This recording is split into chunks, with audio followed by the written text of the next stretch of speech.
So first of all, I would like to thank you for having me. Merci beaucoup pour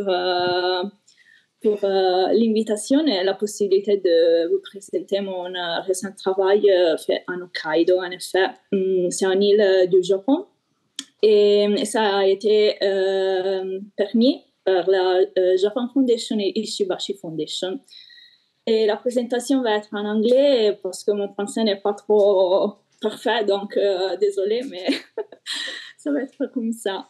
Okay, so this is my last research. So we will start with this first slide, which is a map of the area that basically was once known as Aino Mosir, which means the territory of Aino.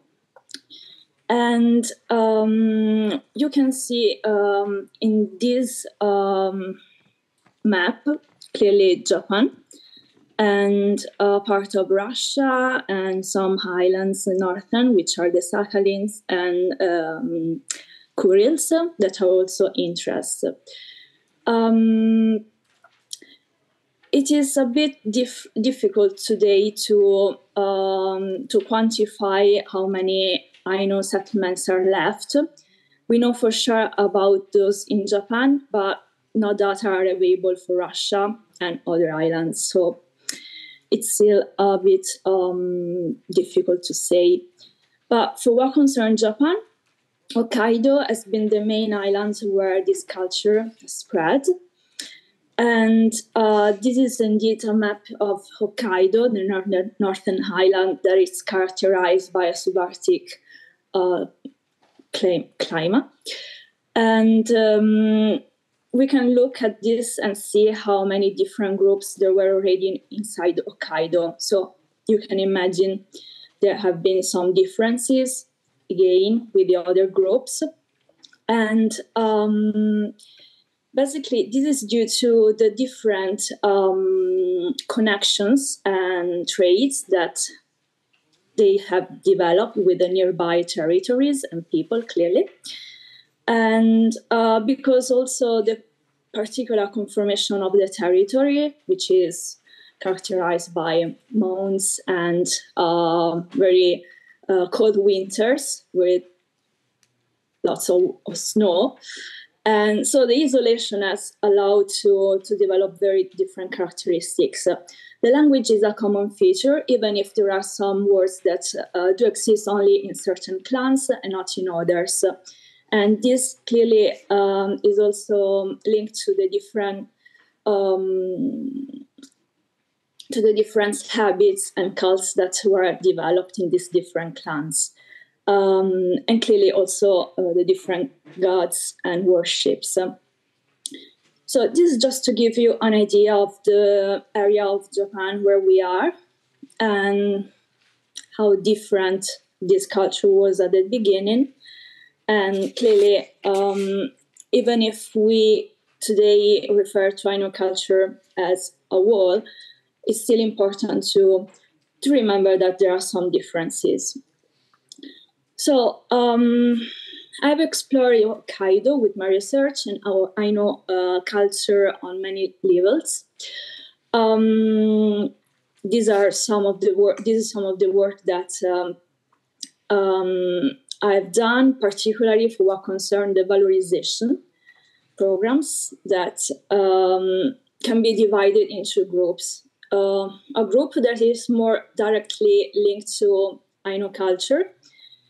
And another group that is more like related to the environment in general.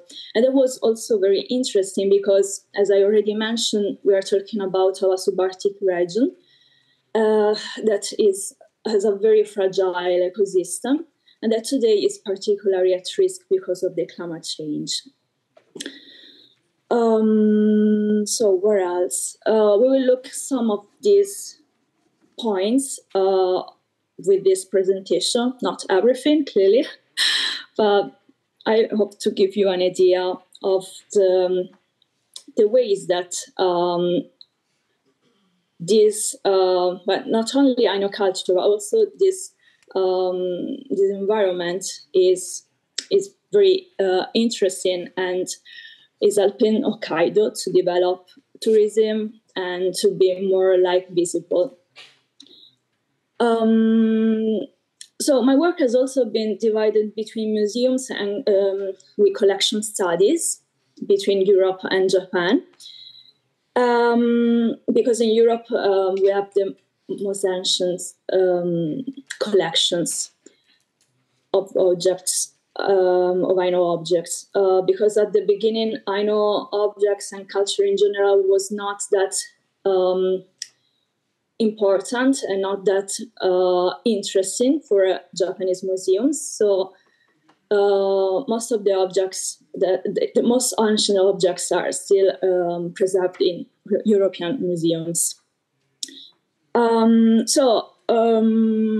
The first part of my work has been developed between museums on collections, while this more recent part of my work has been developed with an in-field research in Japan, particularly Hokkaido.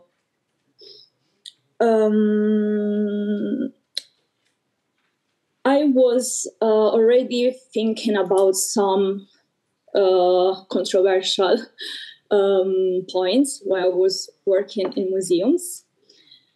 And I came to develop this a little more while meeting Aino people, particularly artists in Hokkaido. Some villages that are very, very interesting we will look at later.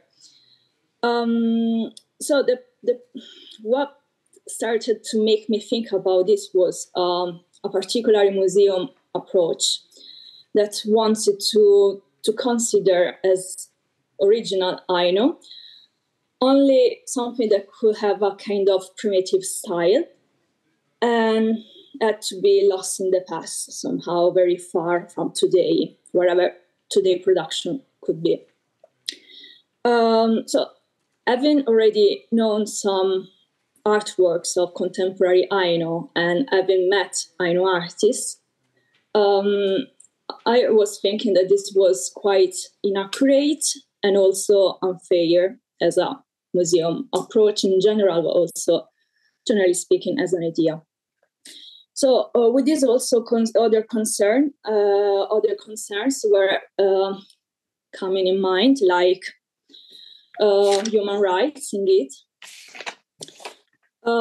Because it's true that some practices are lost, but we have also to think about people that actually live in a subarctic region that tends to be freezing since October to April, and with meters of snow, and clearly have natural human needs. So some habits, some practices have been lost because of this.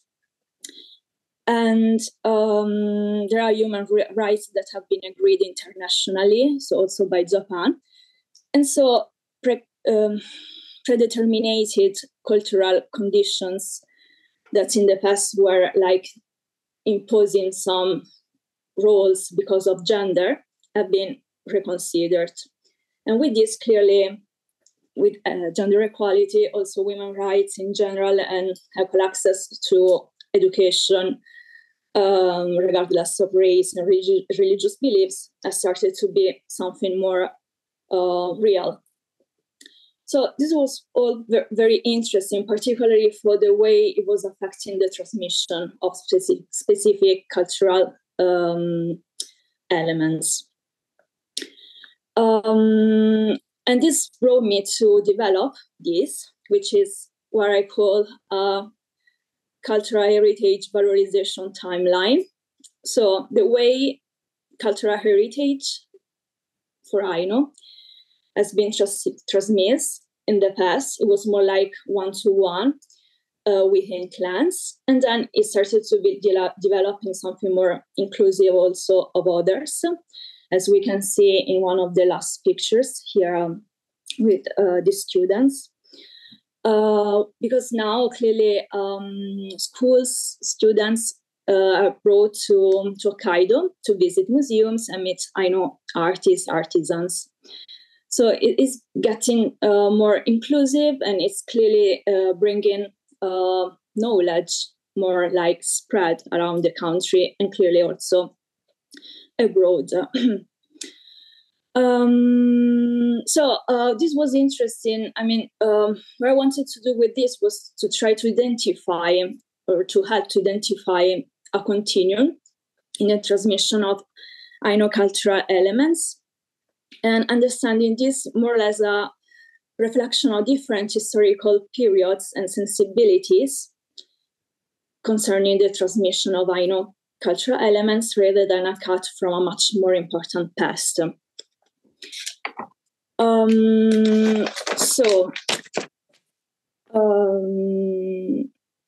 For this, we have in this slide a sample of what I was trying to explain.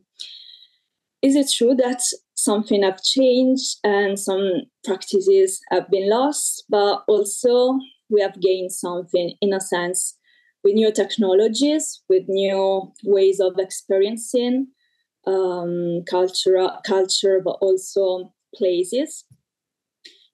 We have been able to develop some different paths in places that we wouldn't be able to even think about in the past, like underground or stations where people can approach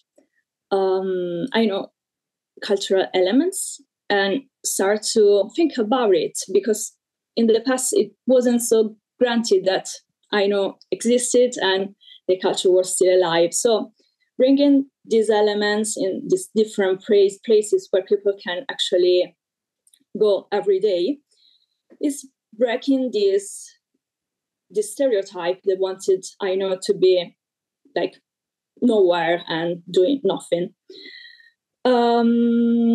So here we have the Upupai Cultural Center in the middle, which is one of the last cultural centers that have been made in Hokkaido.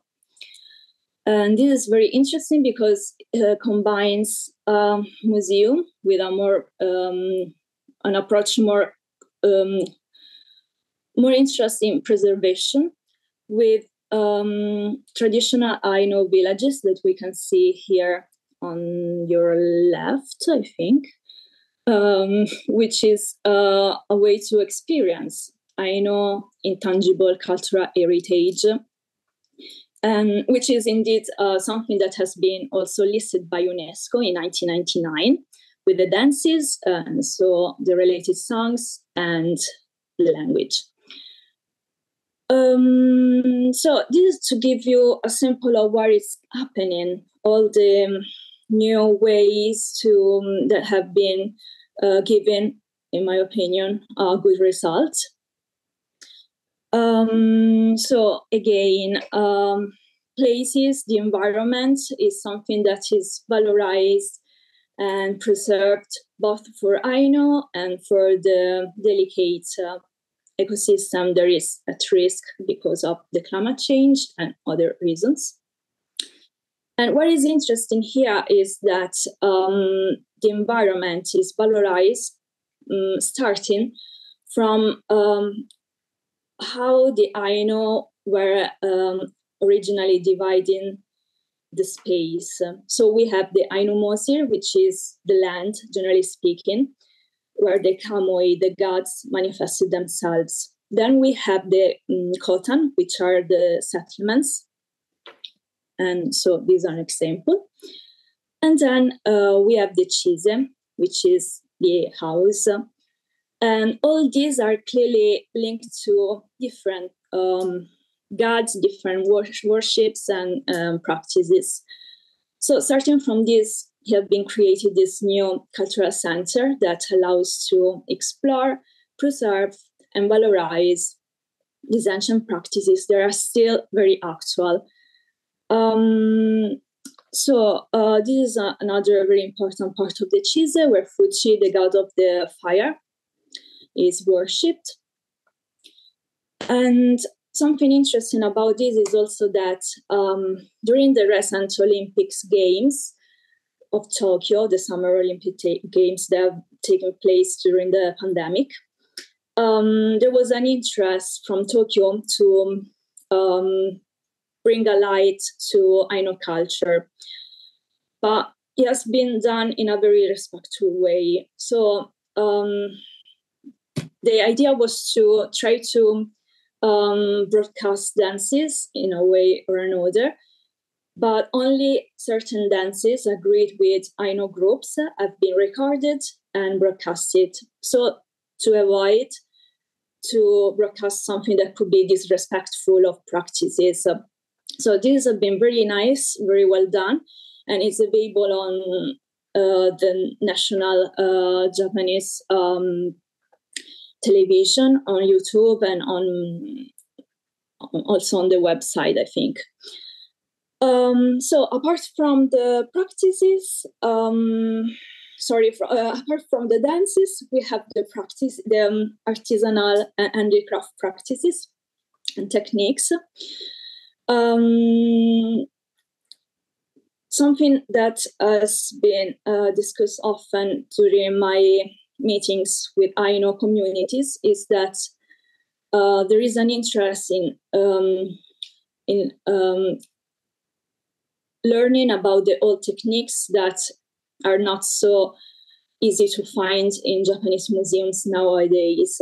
So there is a work for this. There is an archive, a database that have been developed in collaboration with museums in Italy and other countries. And so this is also going on. This is an atelier, a workshop that was taking place in Opupoi. So apart from preserving and safeguarding, there is also the transmission side with workshops that are accessible to visitors, but also for the transmission within the same Aino groups or locals that want to learn to safeguard and pass on to new generations, which is different. So in accordance with the aim of the reason why someone wants to learn, there are different practices that one can access to. So here we have artisans, wood carving and sewing. And then there is also the contemporary art that is very important. This is not in Opupoi. This is the contemporary art of near Sapporo, which is one of the main city in Hokkaido. So it would take forever to talk about this because it's Biki Sunazawa, which is definitely one of my favorite artists of all times. But just to give you an idea, he has been able to merge together the ancient practices used to create tools that were used in rituals with contemporary art. So this is one example. The original artwork is here on the left. You can see the small photo. And the bigger one is where it's left. So the idea was to let the nature contribute to the creation of this artwork. So basically his idea was not like the artwork he created was the final version, the definitive one, but rather when the nature starts to make it decay, then it's starting to really be on its final stage. So it's very interesting. Contemporary art with Biki starts to provide, I know, a new space where to explore their identity and find a new way to express themselves, but also feel proud of being Aino. And this is another example, a subway, a connection of train stations. where basically these sewing products have been displayed in order to allow visitors or people passing by to know about this new, not new, but these productions. So meeting Ainu art and handicraft in the subway and stations and malls and airports is something that is happening more and more often. And I think this is very important for two reasons. One, because it spreads the message, the fact that this exists and people are curious, and so they're interested in going and learn more. And second, Ainu artisans can meet people also from abroad, interested in learning more, and eventually buy what they create, which is always something good for them. So the next one, okay, so here we start with the final part of my presentation. Apart from these more traditional cultural productions, yes? Can you hear us? Yeah, we're reaching 20 minutes, so it would be time to conclude very soon. Thank you. Yes, absolutely. So I will just go very quickly. These are new cultural productions that are spreading Ainu culture in different ways. So this is a very interesting movie that try to make the audience think about the different perspectives of different generations. We have also this manga. Again, the dances for the Olympics that I already mentioned. You can find on the NHK website. And finally, the last part is the Olympics. The Olympics, as I already said, have contributed to bring attention on the Ainu, but also the 1972 Winter Olympics have helped to spread and develop infrastructures and buildings and all that now is allowing Hokkaido to be more touristic.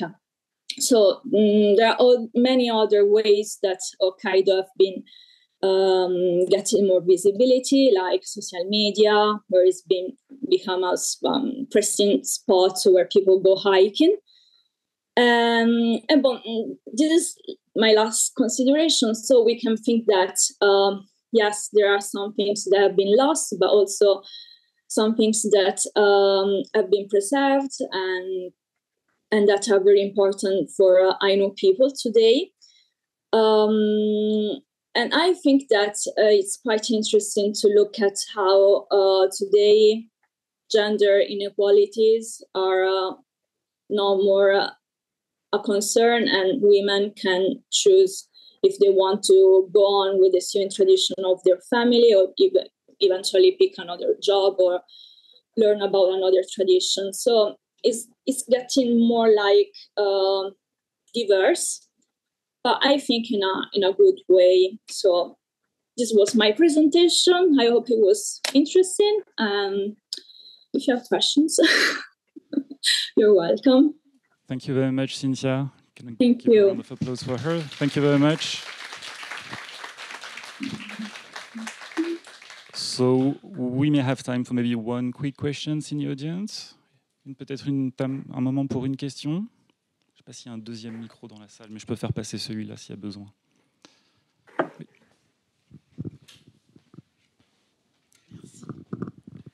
Bonjour, merci pour votre présentation. Vous avez évoqué le fait qu'il n'y ait plus de pratique de la culture Aïnou en Russie. Est-ce que vous savez pourquoi? Est-ce que c'est parce qu'il y a une certaine honte ou parce qu'il n'y a tout simplement plus de descendants Aïnou dans cette région-là, enfin dans ce pays-là? Alors, c'est un peu difficile à expliquer parce que, en effet, il n'y a pas de données sur ça. il n'y avait pas beaucoup de données déjà avant la guerre, donc maintenant il n'y a plus de données accessibles.